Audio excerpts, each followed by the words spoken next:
Bonjour à tous. Nouvelle vidéo ce soir pour vous parler d'un sujet qui me tient à cœur et dont j'ai pas forcément beaucoup parlé dans les précédentes vidéos. Ce sujet, c'est les prop firms. Vous allez comprendre pourquoi je vous parle de prop firm avec l'activité aujourd'hui que j'ai avec Warburg AI. Pour rappel, donc moi c'est Sacha. Ça fait maintenant depuis 9 ans que je suis dans la finance. J'ai fait beaucoup de choses. Je suis passé à la Société Générale, j'ai été en forex trading et par la suite j'ai été entrepreneur dans la finance et plus particulièrement dans la crypto car ça a toujours été mon domaine passion. C'est la crypto qui m'a mis dans la finance et pas l'inverse comme beaucoup. Et aujourd'hui j'ai une société donc, qui s'appelle Warburg AI qui est une société de recherche en AI spécialisée sur le reinforcement learning appliqué au marché financier. La première venture qu'on a dans notre groupe Warburg AI, c'est le Warburg Fund, qui va être notre fonds d'investissement qu'on ouvrira sans doute à la fin de l'année quand on aura nos 6 mois de track record avec des fonds consistants et des fonds d'investissement qui nous ont fait confiance. Mais on a aussi une subsidiary qui s'appelle Vertical, qui est une prop firm, qui est en train d'être co-créée avec une équipe qui va pas forcément faire partie de Warburg AI parce que nous on n'avait pas forcément le temps d'allouer à la partie opérationnelle étant donné qu'on est très focus sur la partie fonds. Mais Vertical, ça va être une prop firm plus particulièrement crypto sur du perp futur, notamment parce qu'on bosse avec OKX sur cette partie data. L'idée aujourd'hui, c'est de vous parler de qu'est-ce qu'une prop firm? Les prop firms en 2026, comment faire le tri des bonnes prop firms, des mauvaises prop firms, quels sont les red flags, qu'est-ce qu'on a appris nous aussi, comment est-ce qu'on en est venu à vouloir co-créer une prop firm et comment est-ce que nous, on va réussir dans ce domaine des prop firms là où beaucoup ont perdu beaucoup d'argent, se sont fait cramer ou pour beaucoup sont devenus des scammers parce que c'est aussi le gros problème de cet écosystème des prop firms, c'est qu'il y a énormément de scams. Si on revient sur qu'est-ce qu'une prop firm? Une prop firm, si on fait un peu d'historique, c'était en Angleterre au début que ça a commencé un petit peu cette manière de voir les choses. C'était des hedge funds qui avaient un trop plein de liquidités et qui cherchaient des traders externes, non pas forcément internes à leurs équipes, pour créer des nouvelles stratégies. Ils allouaient en fait avec des appels d'offres, par exemple, ok, on a 100 000 euros qu'on peut allouer à un trader, montrez-nous un petit peu ce que vous faites, votre backtest, votre track record, et on va vous allouer 100 000 dollars, vous allez commencer à trader dessus, et si vous êtes bon, eh bien vous viendrez directement dans notre hedge fund et vous pourrez directement trader pour nous avec vos stratégies. Ça a été un peu la première brique de la partie prop firm. D'ailleurs, c'est quelque chose qui s'est digitalisé. Il y a des personnes qui, notamment des fonds d'investissement, qui mettaient des plateformes en ligne. Vous pouviez passer des challenges en virtuel et vous pouviez être directement financé par le fonds derrière pour pouvoir trader chez eux. Et ensuite, ça s'est surdigitalisé, je dirais. Ça s'est ouvert à tout le monde, tous les particuliers, avec des acteurs notamment aujourd'hui qu'on connaît comme FTMO, qui vous donnent la possibilité avec du capital virtuel de A jusqu'à Z, c'est-à-dire sur le premier challenge, le deuxième challenge et le compte financé, vous êtes en full virtuel de A jusqu'à Z. Et à la fin, une fois que vous avez réussi à avoir un compte financé et que vous avez réussi à faire du profit, vous allez être payé directement sur ce capital. Ce qui est intéressant, c'est que demain, quand vous êtes un trader, forcément, quand vous débutez ou même quand vous êtes un trader intermédiaire ou abouti, vous avez du capital, mais vous n'avez pas forcément envie de trader vos fonds propres et vous avez envie de vous leverager, d'avoir beaucoup plus de capital. Ce qui fait qu'un fonds d'investissement aujourd'hui performe bien, c'est qu'il a, énormément d'argent sous gestion et donc du coup, sa performance, si lui il fait 5%, avec 10 millions, 20 millions, 100 millions sous gestion, c'est différent de vous avec vos 10 000, 20 000 dollars. Donc ça a été un concept qui a été très intéressant pour les traders parce que ça vous permet de vous prouver que vous êtes bon et vous allez payer 100 dollars, je vous dis une bêtise, pour un challenge avec 10K à la clé. Vous allez vous tester, ça marche, tant mieux, vous avez 10K à la clé que vous pouvez ensuite derrière trader pour pouvoir faire plus d'argent. Si ça ne marche pas, vous avez perdu que 100 dollars et vous n'avez pas cramé 10 000 dollars de vos fonds propres. C'est comme ça que ça a commencé, c'est comme ça que ça s'est beaucoup développé. Le problème, et on va rentrer un petit peu dans le vif du sujet, c'est qu'aujourd'hui, on a en 2026 énormément de prop firms. Il y a eu une grosse hype en 2024 où beaucoup de marketeurs commençaient à créer des prop firms, des mecs qui n'avaient pas forcément de compétences financières, reprenaient les règles d'un FTMO, qui est aujourd'hui le first one dans l'écosystème prop firm CFD, qui allait reprendre les mêmes règles, donc des règles plutôt laxistes pour des gens qui n'ont pas forcément de trésorerie. Et les mecs, en fait, allaient faire un super marketing, allaient avoir bon nombre de clients. Et derrière, le problème, c'est qu'en fait, ils ne pouvaient pas assurer les payouts. Et juste pour vous rappeler une stat, en 2025, il y a déjà plus, je crois, de 150 prop firms qui ont crash. Ça montre à quel point l'écosystème des prop firms aussi intéressant paraît-il, il est ultra compliqué et ultra concurrentiel. Il y a énormément de prop firms aujourd'hui qui se lancent et qui fail très rapidement parce qu'ils n'ont pas compris quelle était la composante risque de ce domaine. Donc c'est le pourquoi du comment il y a vraiment des red flags et des choses ultra importantes à regarder quand vous allez choisir une prop firm. Les prop firms, pour moi, comment je les regarde, c'est sur 3 piliers. Le premier pilier, c'est la partie règles. La deuxième partie, c'est la partie payout. Et la troisième partie, c'est l'interface de trading. C'est ultra important pour moi et je pense que c'est ultra important pour vous. Au niveau du payout, les payouts, il faut faire ultra attention avec les prop firms parce qu'il faut qu'elles aient une réputation déjà qui soit bonne, il faut qu'elles aient de la liquidité assez pour pouvoir faire des payouts et pas tomber dans le scam comme beaucoup de prop firms en 2024 qui, lorsqu'elles voyaient qu'elles n'avaient pas forcément les thunes pour pouvoir vous payer, ben, elles allaient commencer à faire du scam et donc only pay-in, zéro payout. Il y a encore beaucoup de prop firms. Faites attention que ce soit à Dubaï ou même de manière internationale qui ne payent pas. Vous pouvez le voir directement sur des Trustpilot par exemple, mais les mecs ne payent aucun de leurs clients sous prétexte que par exemple vous avez un VPN qui était aux États-Unis et ils vous disent alors que vous avez pu faire le KYC, vous avez pu rentrer, vous avez pu trader, ils vous disent ah bah ton VPN il était à un moment donné aux États-Unis, on n'accepte pas les States donc on te refuse. Et donc du coup ils cherchent monts et merveilles, enfin en tout cas des tonnes et des tonnes de nouvelles règles qui ne sont pas claires et transparentes. Il faut une prop firm qui déjà fait du payout. Pour savoir si elle fait du payout, il y a des choses qui sont ultra intéressantes, par exemple comme Payout Junction. Payout Junction, c'est une société en fait qui tout simplement avec Rise, qui est un PSP qui fait du payout crypto, va venir traquer en fait tout simplement les payouts. Et comme ça, de manière transparente sur la blockchain, vous pouvez voir combien de payouts ont été faits par le biais de Rise.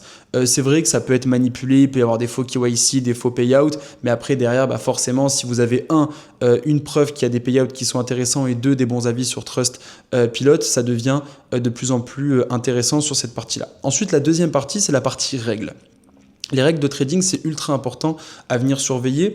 Pourquoi ? Parce que une prop firm qui est beaucoup trop alléchante, quand c'est trop beau pour être vrai, c'est pas bon. Si vous avez des prix qui sont intéressants, des moins 30, des moins 40%, des règles qui sont super laxistes, sachez que dans beaucoup de cas, vous n'allez pas pouvoir être payé à la fin.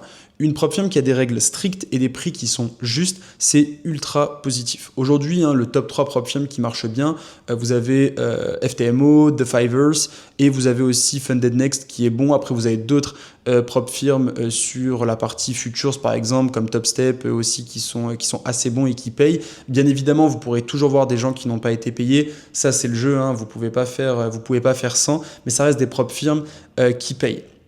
Je pense à une prop firm notamment sur la partie règles qui pour moi lorsque vous êtes un trader, que ce soit intermédiaire, même un trader confirmé, il faut faire ultra attention. Par exemple une prop firm comme Apex, je sais, bien que Apex paye et je connais des gens qui ont eu des payouts avec Apex sans aucun problème, c'est des prop firms qui ont des règles qui sont très dures parce qu'ils ne font pas de static drawdown mais du trailing drawdown par exemple. C'est des petites choses comme ça qu'il va falloir que vous regardiez lorsque vous faites le choix sur une prop firm. Le trailing drawdown vs le static drawdown, qu'est-ce que c'est ? Static drawdown, vous prenez le compte dans sa globalité. Je vous dis une bêtise, un compte à 100 000 $, si c'est 10% de drawdown, c'est 90 000 que vous ne devez pas dépasser en termes de drawdown. Si on est sur du trailing drawdown ou du trailing end of the day, en fait, c'est ce qu'on appelle du coup du drawdown high watermark. Si par exemple votre compte était à 100 000, vous êtes monté à 105 000, eh bien le drawdown va commencer à partir des 105 000 $. Et donc du coup, ça devient beaucoup plus dur. Et c'est ce que Apex fait. Donc si vous êtes un trader débutant, ça devient très compliqué d'aller vous tester sur des plateformes comme celle-ci. Vous n'allez pas réussir les challenges et vous n'allez jamais être payé. Donc ça, c'est quelque chose qu'il va falloir regarder. Et en dernier lieu, c'est l'interface de trading. Le problème de beaucoup de prop firms aujourd'hui, c'est qu'elles passent par plein d'outils différents. Vous pouvez aller trader sur TradingView, mais vous pouvez aussi trader sur MT5, donc sur MetaTrader, et vous allez avoir une interface sur laquelle vous allez rentrer. Ensuite, vous allez devoir connecter, par exemple, avec Hero Trader, vous allez devoir connecter à Bybit ou à Binance via une autre interface votre compte. Donc ça devient très compliqué, il y a de multiples interfaces. Et on en vient un petit peu à nous. Pourquoi est-ce qu'on a créé une prop firm ? Pour vous refaire un peu l'historique, nous avec Warburg, donc notamment sur la partie trading, nous aujourd'hui on passe par des fonds d'investissement qui vont nous allouer 50, 100 000 $, 20 000 $, 30 000 $, qui vont nous dire testez-vous pendant plusieurs mois et à la fin on va avoir pas des comptes financés, mais on va avoir plus d'argent, on va scaler en termes d'AUM avec eux, et à la fin, du coup, on pourra avoir des vrais partenariats avec ces fonds d'investissement. Donc déjà, c'était un système un peu de prop firm qu'on était en train de mettre en place. Et dans la partie recherche, c'est là où c'était le plus important, c'est qu'on cherchait beaucoup de data comportementale. La data comportementale, c'est par exemple comment est-ce qu'un trader par rapport à des événements performe ou sous-performe le marché. Et nous, c'était plutôt dans une idée de se dire, ok, aujourd'hui on a nos algos AI, comment est-ce qu'un trader va surperformer nos algos AI? Pourquoi est-ce qu'il l'a fait? Et donc du coup, aller faire un petit peu de ce type de recherche. Sauf que quand on a rencontré des propres firmes, des brokers, des exchanges, cette data comportementale, les mecs voulaient nous la revendre plus de 6 chiffres à 7 chiffres par an. Donc pour nous, c'était exorbitant sur la partie recherche. Donc ce qu'on a décidé, c'est qu'on s'est dit, on laisse passer ça et on verra si un jour on a une opportunité sur la partie propre firme. Et moi, dans mon réseau, j'ai Ayman, qui est du coup le CEO actuel de Vertical, qui lui a bossé dans pas mal de projets, que ce soit des DEX sur Hyper EVM, donc la blockchain d'Hyperliquid, mais aussi plein d'autres projets crypto en tant que CMO. Et en parlant avec lui de cette idée de propre firme, il m'a dit moi j'ai envie de monter une propre firme, de monter cette propre firme avec vous. Donc en fait on a eu cette idée et on s'est dit pourquoi pas nous avec Warburg AI s'occuper de toute la partie infrastructure de trading parce qu'on a toute notre équipe tech en interne, moi m'occuper de toute la partie stratégique au niveau du réseau que j'ai aujourd'hui et laisser un CEO qui s'occupe de créer sa propre team, que ce soit sur la partie risque, sur la partie marketing. Donc c'est ce qu'on a fait et on a créé Vertical qui Vertical aujourd'hui est une propre firme crypto qui va avoir des assets traditionnels, quelques-uns qui pourront être tradés par tous les traders crypto qui ont envie aussi de s'exposer sur l'or, sur l'euro GBP, l'euro USD, le Nasdaq, le S&P 500, mais ça va être plus principalement sur du perp futur. Donc c'est les produits crypto tout simplement, avec des interfaces qui vont être beaucoup plus adaptées à un trader crypto. Je vous donne un exemple, mais quand vous êtes un trader crypto, vous préférez trader avec du levier et des sizes de votre portefeuille et non pas forcément avec une interface CFD où vous avez des lots. Moi, par exemple, à titre personnel, je ne trade pas les futurs, donc je ne pourrais pas aller sur, par exemple, du top step. Je ne suis pas non plus un trader CFD, j'aime pas forcément les lots, donc je ne pourrais pas aller sur un FTMO. Donc, on a décidé de créer ça avec lui et nous, ça va avoir un intérêt qui va être triple. Un, c'est un revenu stream qui est différent de la partie algorithmique. Deux, ça nous permet d'avoir cette data comportementale en interne et de pouvoir faire des stratégies sur la base de ce qui est en train de se passer sur la propre firme. Et trois, ça nous permet d'avoir l'œil sur des très bons traders. Parce que nous, en fait, en tant que fonds d'investissement, forcément, quand on va commencer à avoir une taille critique, on va chercher des bons traders. Et moi, je suis assez convaincu par le fait que certes, il y a des traders en salle des marchés qui sont exceptionnels sur la partie risque, sur la partie quant trading, mais les traders directionnels avec un petit peu de talent et avec, on va dire, ce petit truc qui est différent de ce qu'on peut faire en banque, je pense qu'ils sont sur Internet. Moi, j'ai connu des traders en banque qui étaient très bons sur la mathématique financière, mais j'ai connu aussi des traders qui étaient exceptionnels et des mecs qui étaient autodidactes, et c'est ça, en fait, que j'ai envie de target avec la propre firme. Donc maintenant qu'on a vu comment est-ce qu'on en est arrivé à faire ça et quel est l'intérêt aujourd'hui pour Warburg AI, comment aujourd'hui on va se développer là-dedans. Et on va revenir sur les trois piliers dont je vous parlais qui étaient payout, infrastructure de trading et ensuite les règles. Nous aujourd'hui on est une équipe de 7 en interne. Sur la partie payout qui est la plus importante, comment est-ce qu'on va payer les gens? Nous, comment est-ce qu'on va faire? C'est que, on va avoir une résilience au niveau de notre liquidité parce que, étant donné qu'on a tout créé in-house et que c'est notre propre firme, notre technologie, on va pouvoir faire du servicing de cette propre firme et donc du coup avoir tout un plan de notre business qui va être B2B avec un revenu récurrent tous les mois de la part de personnes qui vont utiliser nos outils de trading pour créer leur propre firme en externe. On a déjà un contrat et on en a beaucoup plus qui vont arriver par la suite. Ça nous permettra d'avoir une liquidité qui va être résiliente pour faire des payouts. On va travailler aussi sur la partie du coup payout avec Rise qui va être notre PSP. On va être plugué à Payout Junction pour mettre une vraie transparence au niveau blockchain sur le nombre de payouts qu'on fait. Les pay-ins aussi vont être en crypto, mais on va aussi ajouter Visa, Mastercard. Ça malheureusement on ne pourra pas le traquer, mais tout ce qui va être traquable au niveau blockchain, ça nous permettra de pouvoir être transparent et de vous montrer à quel point on fait les choses de manière à ce que tout le monde nous fasse confiance là-dessus. Et qui plus est, on a aussi tous les fonds propres que nous on a rajoutés et la structure sera backée par Warburg AI, qui est notre société de recherche, qui aura aussi son fonds d'investissement. Et donc, du coup, on aura une résilience au niveau financier. Deuxième chose, la partie règles. Les règles ont été créées par l'ancien Head of Risk de chez The Fivers. C'est l'ancien Head of Risk qui était là du timing 0 jusqu'à 43 millions de payouts chez The Fivers, qui est un de nos advisors chez Vertical, qui a co-créé avec nous en fait toute la partie règles crypto, mais spécifiquement du coup pour nos produits, spécifiquement pour nos assets qui vont être des assets crypto, avec des leviers qui vont changer suivant le type d'asset qu'on va avoir. On aura le top 200 au début et après on essayera de regarder si on peut aller plus loin sur les autres cryptos, mais forcément l'objectif c'est de faire des règles qui vont être au début strictes, mais juste avec un prix qui va être juste pour tout le monde, c'est-à-dire que si on a des règles qui sont strictes, le prix il ne faut pas non plus qu'il soit exorbitant par rapport à la concurrence pour aussi avoir ce côté intéressant par rapport à un FTMO, par rapport à un breakout, par rapport à un trade hi-fi crypto.